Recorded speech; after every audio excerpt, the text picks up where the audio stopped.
Yes, so okay. Now the voice is also okay and recording has also started. Okay. So friends, up to now we have learned two lectures of uh, nuclear and particle physics. This is the third class of nuclear and particle physics. Okay. This is basically your third class of nuclear and particle physics. So if you haven't watched the previous two classes, then I would recommend you to watch the previous two classes. All I would say is go to the description link. There is a link in the description, and after going to the description link, scroll down, and you will find blue thumbnail. Okay, blue colored thumbnail. So click that first blue color thumbnail. Okay, after you click the first blue colored thumbnail, you will get the nuclear and particle physics. So watch these three videos in sequence, otherwise you won't understand anything. Okay. So up to the previous class we had learnt the relation between R naught and, so I had told you that R equal to R naught a to the power 1 by 3, right? I had told you this relation, and I had also told you the value of R naught where it varies. It varies between 1.1 Fermi to 1.3 Fermi. I had told you that also. So now the density of nuclear matter. We have to learn this. So what is the density of nuclear matter? So let me take some suitable color. Okay. So density of nuclear matter. So in order to find the density of nuclear matter, we are using basically classical formula. Okay.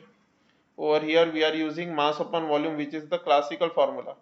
I had already told you that in the initial lectures we will be taking the classical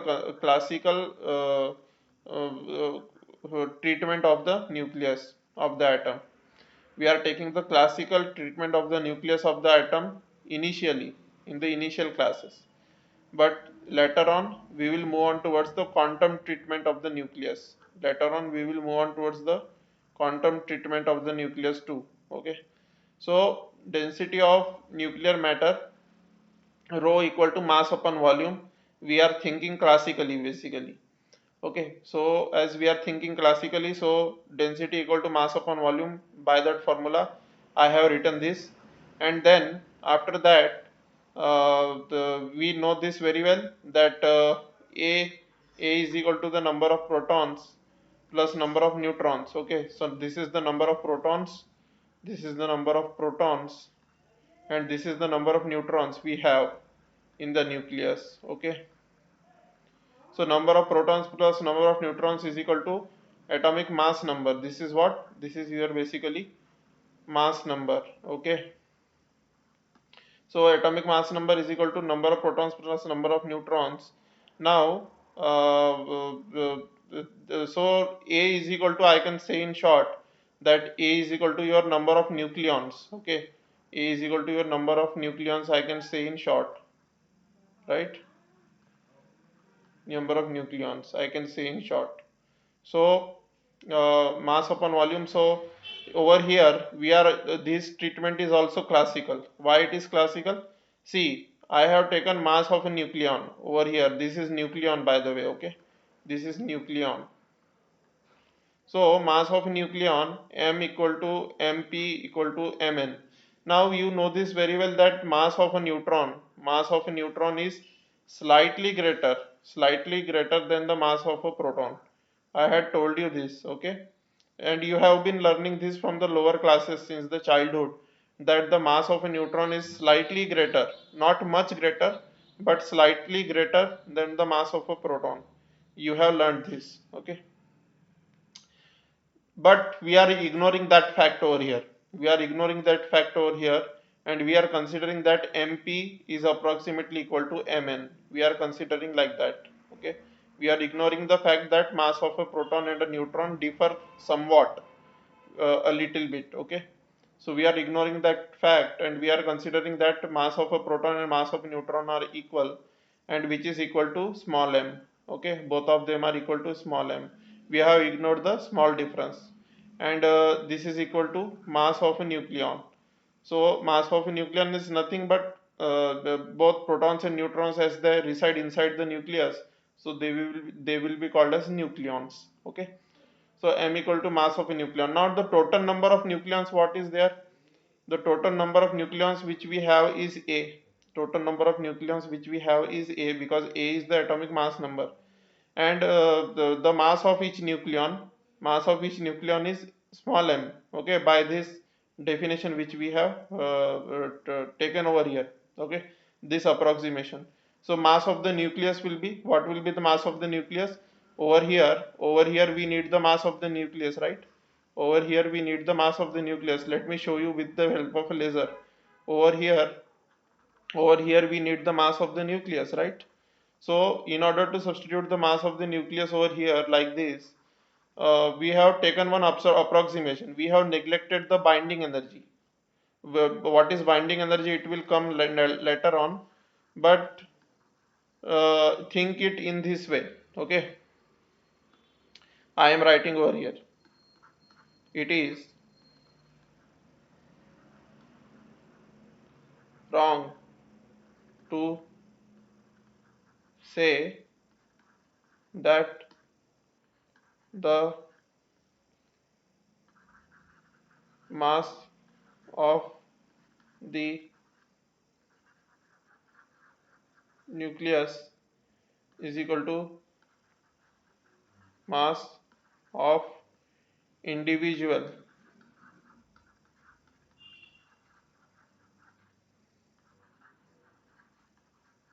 nucleons added together.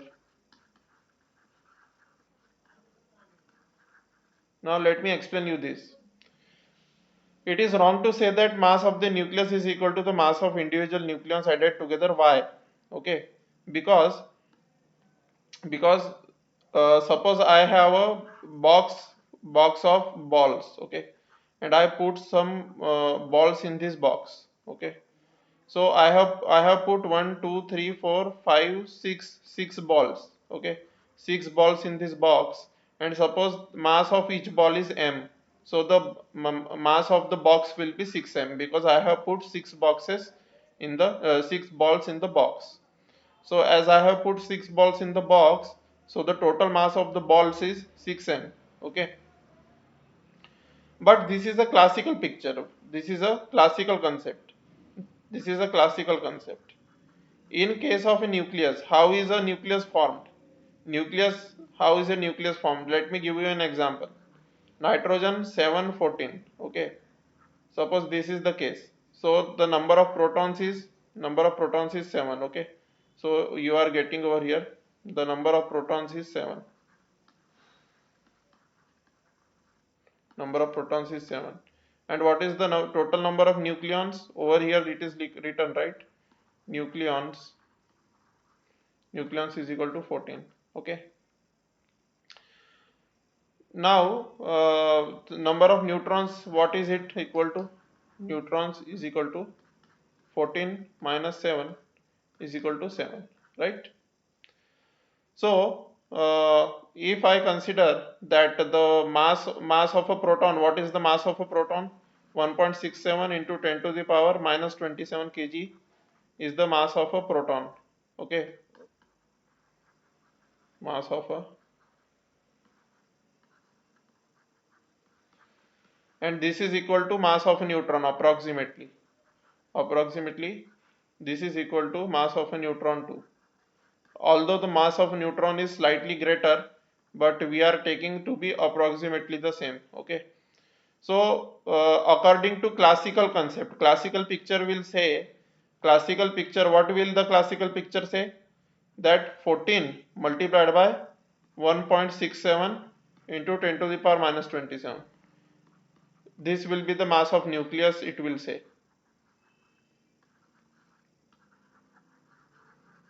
Because the total number of protons and neutrons is 14. Okay, as the mass number is 14, so total number of protons and neutrons is 14, and mass of each proton or neutron is 1.67 into 10 to the power minus 27 kg. So mass of the nucleus will become 14 times of this, as this is 1, This is one chocolate, so 14 chocolates will cost this much, right? So the mass of the nucleus will be 14 into 1.67 into 10 to the power minus 27 kgs according to classical concept. But this is a wrong concept. Why this is a wrong concept? Because this is an exothermic type of thing. Okay, this is exothermic process. So as it is a exothermic process, so some of the mass will be destroyed. Some mass will be destroyed. Some mass will be destroyed, and it will be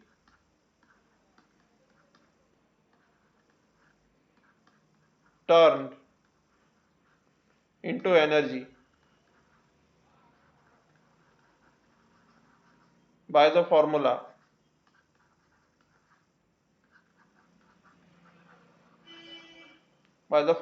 E equal to mc square. Okay, so suppose if my nucleus weighs 14 kg, suppose a hypothetical nucleus is there. Okay, suppose a hypothetical nucleus is there which has 1 kg proton. Okay, 1 kg is the mass of a single proton. One proton weighs 1 kg, suppose, and one neutron weighs 1 kg. Suppose there is such a hypothetical nucleus, and one proton weighs 1 kg and one neutron weighs 1 kg. Okay, and there are total 14 number of protons and neutrons. So the mass of the nucleus should come out to be 14 kg. But in reality, the mass of the nucleus will be 13.8 kg, suppose, because 0.2 kg mass is lost. How 0.2 kg mass has been lost? 0.2 kg mass has been lost in the form of this energy, and it will be like this: 0.2 multiplied by 3 into 10 to the power 8. So this much of energy has been released. So this is the mass lost in the formation of the nucleus. This is the mass lost in the formation of the nucleus. So I hope you got this. Okay, but we are ignoring this fact over here. Okay, while writing this formula over here. Okay, while writing this formula over here in this formula, rho equal to mass upon volume equal to ma divided by 4 by 3 pi r cube. And how 4 by 3 pi r cube? By the formula of mass of a sphere. Okay, volume of a sphere is 4 by 3 pi r cube. So that's why 4 by 3 pi r cube has come, because we are treating the nucleus to be spherical. Okay, so we are thinking basically classically. We are treating the nucleus classically in the beginning. Okay, and then we will go on towards the quantum mechanical treatment. Okay, so mass of the nucleus, what is it equal to? Ma. I told you right now, right? Mass into mass of each nucleon multiplied by total number of nucleons will be the mass of the nucleus. As we have neglected, why? Because we have neglected the binding energy. So binding energy, as it is neglected, so mass of the nucleus will be equal to the sum of the masses of individual nucleons. Okay, so mass of nucleus equal to mass of each nucleon multiplied by total number of nucleons. Okay, so that is the thing. And volume 4 by 3 pi r cube, because we have considered the nucleus to be spherical. Okay, our assumption is like this. So I hope you got this. Then these three will go upwards. It will go in the numerator. Okay. Elementary maths 3 ma divided by 4 pi. R equal to what is R? R equal to R naught a to the power 1 by 3. Okay. So when I take its cube, it will look something of this kind. Then 4 by 3 3 ma divided by 4 pi r naught cube a. Okay, this 3 and these 3 have cancelled out basically. Okay, so this is the these 3 and these 3 have cancelled out. Okay, these 3 has gone over here. Okay, you know all those things. So okay, let's go on towards the next slide. So we have got something of this kind from here: 3 ma 4 pi r naught cube a. Okay, so we have got something of this kind. right? Let me see. 3ma. So this a and a will cancel out from here, right? This a and this a will cancel out. Okay, this a and this a will cancel out from here. So you are left with this only. You are left with this only. 3m divided by 4 pi r naught cube. Okay, so we are left with this rho equal to 3m divided by 4 pi r naught cube. So clearly your density of the nucleus is not a function of atomic mass number. What does this denote? This denotes that your density of the nucleus is not a function of your atomic mass number of the nucleus. This is what is meant by this. Okay, because inside this braces, whenever I write something inside these braces, it is something of this kind, f of a, f of g, you used to learn in the lower classes, right? It is of that kind. So the thing is, rho is not equal to, that is the density of the nucleus. Density of the nucleus is not a function of the atomic mass number of the nucleus. So this is the thing which we can infer from here. Now someone will say, how do you say this? How do you say that rho is not a function of A? Because over here R naught is there, and you had told us that the value of R naught for atomic mass number smaller than 20, R naught varies. R naught varies a lot. You had told us, right? So in the previous lecture I had told you that for atomic mass number smaller than 20, for atomic mass number smaller than 20, the value of R naught varies a lot. I had already told you in the previous classes. So someone may ask me that how is it not depending on A? It is clearly dependent on A, because R naught will depend on A. Yes, that is correct, but over here I am ignoring the variation of R naught with A. I am ignoring the variation of R naught with A. I am considering that R naught remains constant over here. I am considering like that. I am thinking classically basically. Okay, so as I am thinking classically, so my R naught will also remain constant. And for the time being, assume that I had told you for A is smaller than 20. So for the time being, assume that A is greater than 20. So for A greater than 20, R naught will be independent of your A. Okay, R naught is not a function of A. R naught is independent of A for atomic mass numbers greater than 20. So your R naught in this expression of rho, your R naught in this expression of rho will not depend on A. Your R naught in this expression of rho will not depend on A. So clearly, yeah, I can write this thing which is here over here. Rho is not equal to rho A, means rho is not a function of A. So mass is this much.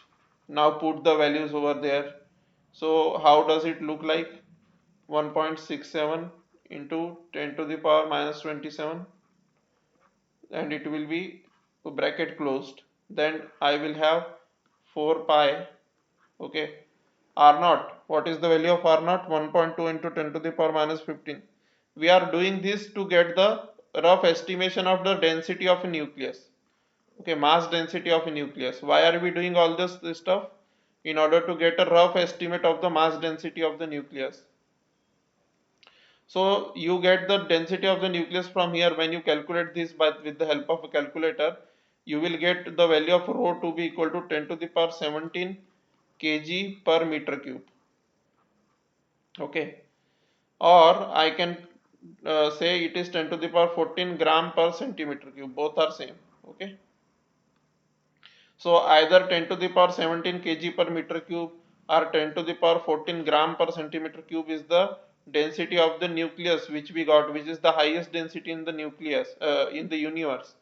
The density of the nucleus, atomic nucleus has such a huge density that it is amongst the highest density in the universe.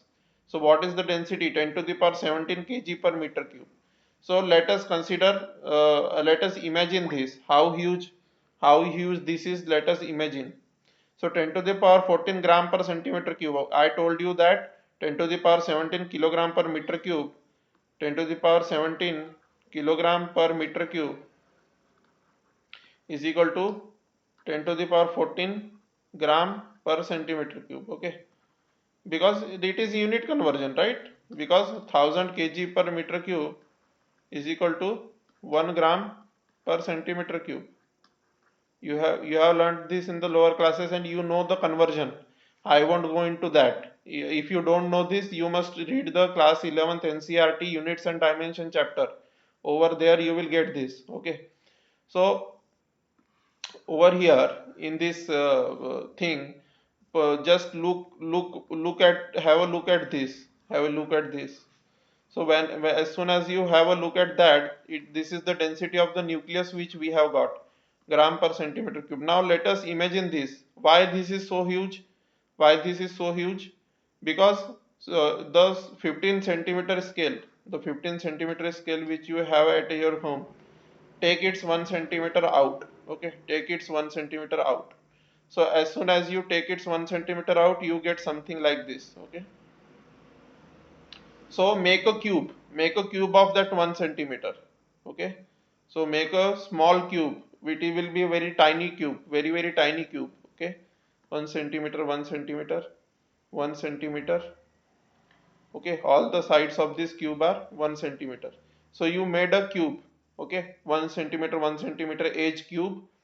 Out of that 1 centimeter which you took out from the 15 centimeter long scale.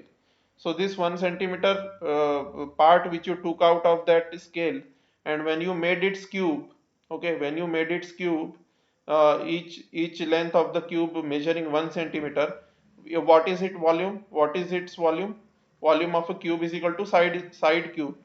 Okay, so 1 centimeter cube will be the volume of this cube, clearly. So 10 to the power 14 gram per centimeter cube density, 10 to the power 14 gram per centimeter cube density implies that over here, if I measure the weight of this cube, if the density of this cube is equal to the density of atomic nucleus, okay, if the density of this cube is equal to the density of the atomic nucleus, then what will be the weight of this cube? The weight of this cube will be 10 to the power 14 grams. Okay, so 10 to the power 14 grams, how much it is? 10 to the power 14 grams means it is equal to 10 to the power 11 kg. Okay, so 11 zeros on 1, 11 zeros on 1. So this much is the density of such a tiny space. If this cube has the has the density equal to the density of atomic nucleus, if this cube has the density equal to the density of atomic nucleus, then this cube will weigh 10 to the power 11 kg. Its mass will be 10 to the power 11 kg. Okay, so it is a huge number. Okay, so it is amongst the highest density in the universe, and this highest density in the universe, which is of the atomic nucleus, this is comparable to that of a neutron star. Okay, it is comparable to that of a neutron star, although the neutron star also does not have a density higher than this. Okay, neutron star has a density near about this, but not higher than this. Okay, so it is the highest density in the universe. So I told you that such a tiny cube, if we make such a tiny cube of 1 centimeter cube and 1 centimeter edge cube, and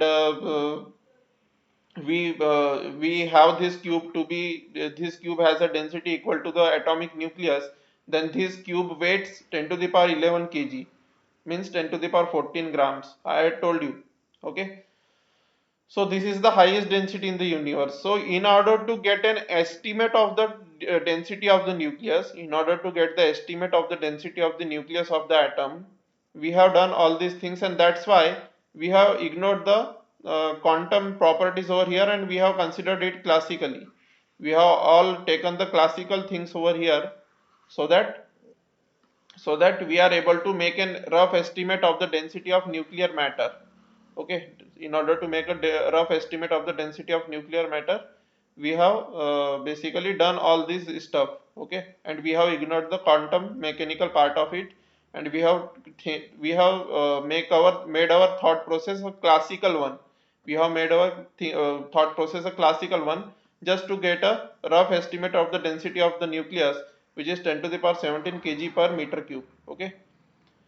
So let's start with nuclear particle density now. Okay. So let me erase all these things and let me have some water, then we will continue.